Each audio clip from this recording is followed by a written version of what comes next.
¿Qué tal, amigos? Pues, ¿qué otro tema podría haber hoy para comentar en esta videocápsula diaria si no es la victoria de López en las elecciones que celebramos los mexicanos, más del 62% de participación, y si tomamos en cuenta en números cerrados que los electores somos 90 millones, para no entrar en la especificidad que 89 millones 400, 90 millones el 62%, 6 por 9, 54 mil más el 2%, prácticamente 55 millones y medio de mexicanos acudimos a las urnas hace 2 días, este domingo 1 de julio. Los resultados evidentemente usted ya los conoce. Morena, ayudado por 2 partidos, que en realidad la ayuda fue mínima. Según los resultados del PREP, prácticamente, ahora sí, parece que por fin le vamos a tocar las mañanitas al Partido del Trabajo, porque no alcanzará el umbral mínimo del 3% de la votación válida. Y en el caso del PES parece que será debut y despedida también. De tal manera que podemos decir que esa avalancha de votos emitidos por los ciudadanos mexicanos de una manera aplastante, mayoritaria, se debió al arrastre de su líder López, de ese personaje mesiánico, egocéntrico o como guste usted llamarlo, y arropado por una estructura formada en torno a él, por él, para él y solo con él. Es un partido raro, en realidad me atrevería a decir que Morena no es un partido, sino es un conjunto de millones de mexicanos que acuden al llamado de una persona. Un caudillo, un tlatoani, un mesías, el nuevo salvador de la patria, etc. Pero es en realidad una organización, cualquiera que sea su carácter, movimiento político, movimiento social, partido político, que tiene una gran limitante. No obstante esa fuerza que se le vio este domingo próximo pasado, no obstante esa fuerza, es un movimiento de una gran debilidad. Y lo es, y lo veremos en los próximos meses, por la simple y sencilla razón de que no hay estructura, no hay solidez en ese amalgama de personas de origen muy diverso. Los une simplemente el amor o el seguimiento ciego y acrítico al caudillo, al Mesías. Gana López Obrador, hay que reconocer, es obligado, si estamos trabajando o estamos buscando mejorar nuestra democracia, no tenemos por qué regatearle méritos a una victoria que es expresión viva de lo que el elector manifestó. En ese sentido, pues, el elector mexicano habló fuerte, habló abrumadoramente en favor de un candidato. López. Lo que queda para los demás, para los que no votamos por López o para los que no simpatizamos con él, simplemente aceptar de buen grado esa decisión del elector.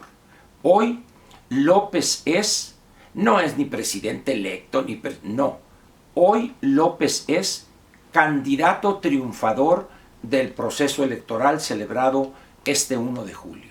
Tiene que haber varias instancias, el conteo definitivo, luego no sé si vaya a haber reclamaciones, creo que no las habrá, pero eso dependerá de las otras coaliciones.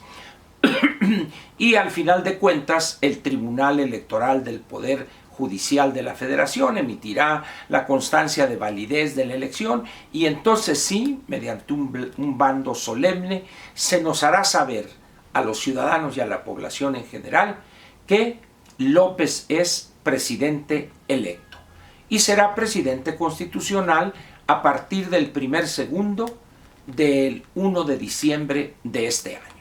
Hasta ahí la formalidad legal. En este proceso electoral se ha dado algo inusitado.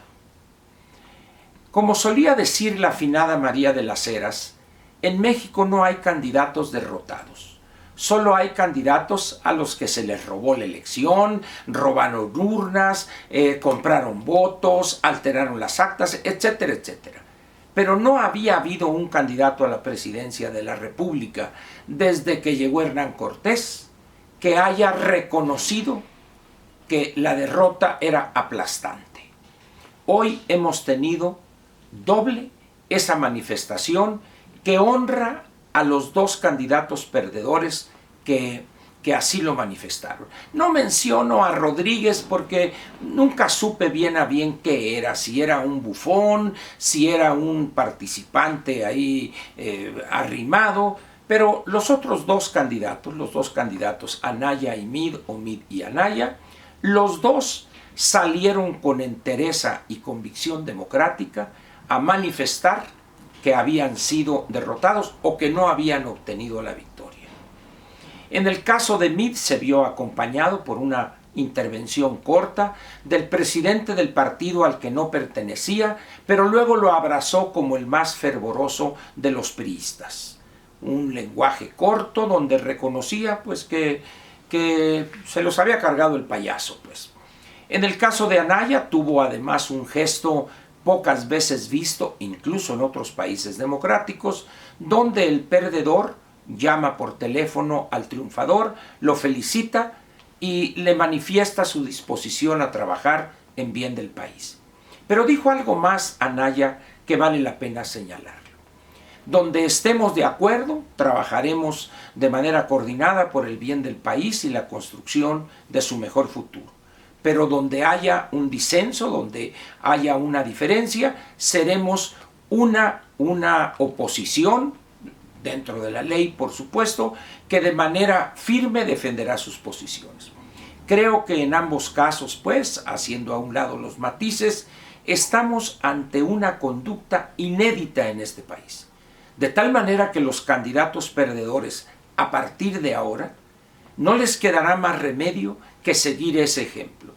Si las tendencias no les son favorables, deberán esa misma noche, como se da prácticamente en todos los países donde la democracia rige, su derrota. Por otra parte, a ese gesto inusitado, extraordinario y además positivo y útil para la consolidación de la democracia mexicana, no se correspondió el reconocimiento por parte del adversario triunfador. Normalmente la decencia política aconseja que una vez que los perdedores han reconocido su derrota, el ganador, portándose con madurez y magnanimidad hacia los derrotados, les agradece esa manifestación de reconocimiento tanto a la victoria de él como reconociendo cada uno de ellos su derrota. En el caso de López, no hubo ese gesto de civilidad. En ninguno de los dos discursos públicos que pronunció, uno, como dicen los cursis, en un hotel enfrente de la Alameda Central, cuyo nombre empieza con H y termina con N, el Hotel Hilton, pues, ahí él leyó un discurso, una pieza oratoria corta, en algunos casos plagada de la jerga que ya le conocemos, pero al final de cuentas leyó un discurso escrito, preparado de antemano. Seguramente alguno de sus asesores de confianza le hizo las líneas generales, él corrigió posiblemente, pero lo que quiero señalar es que leyó. Y se mantuvo dentro de los cánones normales: autonomía del Banco de México será respetada, austeridad, la corrupción y ya sabe usted, todo un choro mareador. Se va en compañía de algunos de sus fieles más fieles y llega al Zócalo, ya sin la corbata, y en ese momento hace su aparición el verdadero López. Porque algunos ingenuos que no faltan en este país, debo decirle, ya se moderó, ya aprendió de sus dos derrotas, ahora se ve más respetuoso. No es cierto. López seguirá siendo López hasta el último día de su vida. Mientras tenga un hálito de vida, seguirá siendo López. Un individuo pendenciero, un individuo que no entiende la esencia de las finanzas públicas, un individuo que piensa que gobernar es regalar lo que no se tiene, etcétera, etcétera. Ese López, el verdadero López, lo vimos en el Zócalo. Lo escuchamos y lanzar situaciones tan absurdas como esta. Y hay que hacer y que tenemos que hacer y esto para desde el 1 de diciembre tomar decididas, como diciendo, entrando y haciendo lumbre. Porque desde el 1 de diciembre se va a duplicar la pensión de los adultos mayores y se va a dar esto y esto y esto. Y dice uno, a ver señor, ¿sabe usted que hay una cosa que se llama presupuesto de egresos de la Federación? Que es aprobado por la Cámara de Diputados en una fecha límite establecida por la Constitución, que es el 15 de noviembre del año anterior a ese ejercicio fiscal. ¿Sabe usted que las partidas presupuestales para esa fecha del 1 de diciembre prácticamente se agotaron? ¿Va a llegar usted el 1 de diciembre usted solo? Ni habrán tomado posesión los funcionarios de las áreas correspondientes, ni siquiera se habrán enterado cómo está ahí el movimiento, y usted dice que a partir del 1 de diciembre les estarán pagando el doble de la pensión a los adultos mayores. Y dice, a ver, ¿con qué dinero? ¿Aumentó los impuestos para compensar ese gasto extraordinario? ¿Creó nuevos impuestos para que ese mes se recabaran recursos? ¿Contrató más deuda? Nadie sabe. Pero ese es el verdadero López. Tenemos pues aquí una situación que valdría la pena que tomáramos en cuenta. Primero, una pregunta que vale la pena que cada quien la resuelva en conciencia. ¿Habremos hecho bien el electorado mexicano, los electores mexicanos que votamos, esos 55 millones, de entregarle a López tanto el poder ejecutivo como el poder legislativo? Uno de los elementos más dañinos para la democracia mexicana fue el que durante decenios el Partido Revolucionario Institucional controló de manera omnímoda, completa, total, cabal, el poder ejecutivo, evidentemente, pero a su vez el presidente dominaba totalmente con puño de hierro el poder legislativo. Es decir, los contrapesos elementales en una democracia en este país dejaron de existir durante decenios. ¿Habrá hecho bien el elector en entregarle a López ese poder que tanto daño causó a México, esta figura del control total de dos poderes fundamentales del Estado mexicano, a una persona al margen de cómo sea López? No importa la persona que encarne al poder ejecutivo, sino lo perverso, lo dañino para la democracia mexicana es el control del ejecutivo sobre el poder legislativo. Espero yo que no tengamos que lamentar en poco tiempo esa decisión. Ese sería el primer elemento. Segundo, ¿en verdad piensa usted que hay dinero para que López pueda darle todo a todos los que se sienten hoy felices por lo que les prometió?